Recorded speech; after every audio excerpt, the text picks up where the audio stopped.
So we had an eventful fourth week, which is now coming to a close. Here is our weekly news roundup. Renewable energies could cover a third of global demand in 2025. So, according to the International Energy Agency, global electricity demand is growing, but clean energy generation is also making great strides. The demand for electricity is growing worldwide, no surprise there, but this is partly due to the increasing spread of technologies such as electric mobility and heat pumps. Interestingly and thankfully, low emission energy sources are well on the way to covering the entire increase. This is according to the International Energy Agency, the IEA, in a new report. Now, according to the report, renewable energies will account for over a third of total electricity generation by the beginning of 2025. Power generation from nuclear energy is also set to reach an all-time high this year, 2024. Now, according to the IEA's forecast, low emission sources will account for almost half of the global electricity generation in 2026, compared to just under 40% in 2023. So the energy sector, currently still the largest emitter of greenhouse gases, is thus also leading the transition to the goal of net zero emissions. So despite this progress, however, electrification would have to progress much faster in the coming years to achieve global climate protection plans. So in this context, the agency has repeatedly emphasized the importance of a secure supply of raw materials. Now, let's go to China. Are we seeing a rescue for China's economy?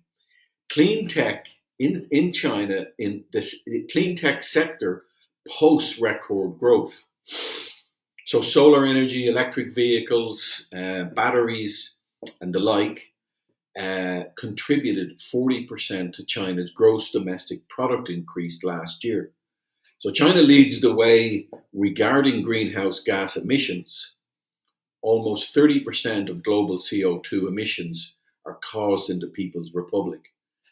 At the same time, China is leading the expansion of renewable energies. The green tech sector was a crucial driver of China's economic growth in 2023, with a record value of 1.6 trillion US dollars. So it contributed 40% to the increase in gross domestic product. So investments in areas such as solar energy, electric vehicles, and batteries rose to nearly 890 billion US dollars compared to the previous year, which also corresponds to an increase of 40%. So the government's growth target of around 5% would have been missed without the growth in the clean energy sector, as investment in other sectors, especially in real estate, is declining.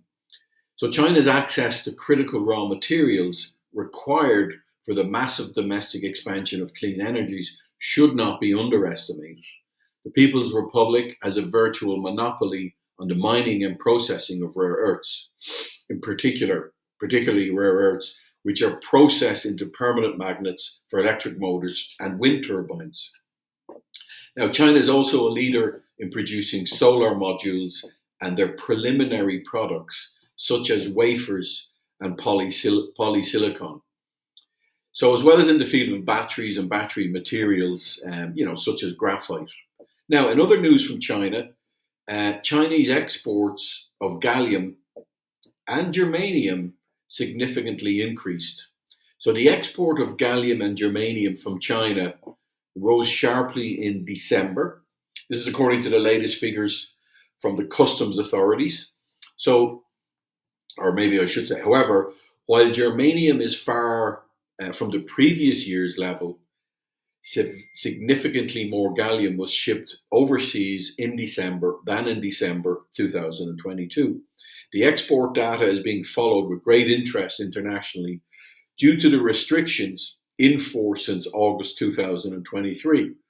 The export restrictions are justified for national security as raw materials are important for civilian and military technologies.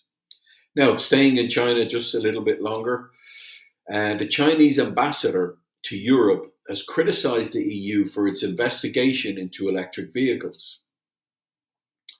In October last year, the European Union, the European Commission, officially launched an anti-subsidy investigation into imports of electric vehicles from China.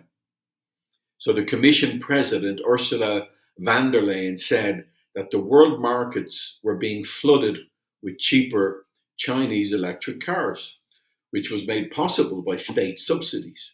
And in an interview with Bloomberg, the Chinese ambassador to EU, Fu Kong, described the investigation as unfair and pointed out that China could also introduce similar measures. So Kong pointed out that the EU also subsidizes its own companies. With that in mind, Germany is facing some trouble here as the People's Republic is its most important trading partner. And even the most important market worldwide for German car manufacturers.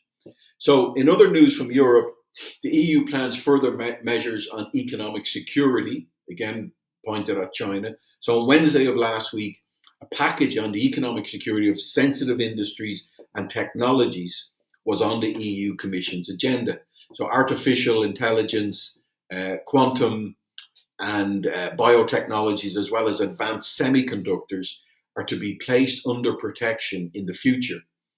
And foreign investments and exports are to be controlled. Now, according to Ambassador Kong, the EU security package is primarily directed against China.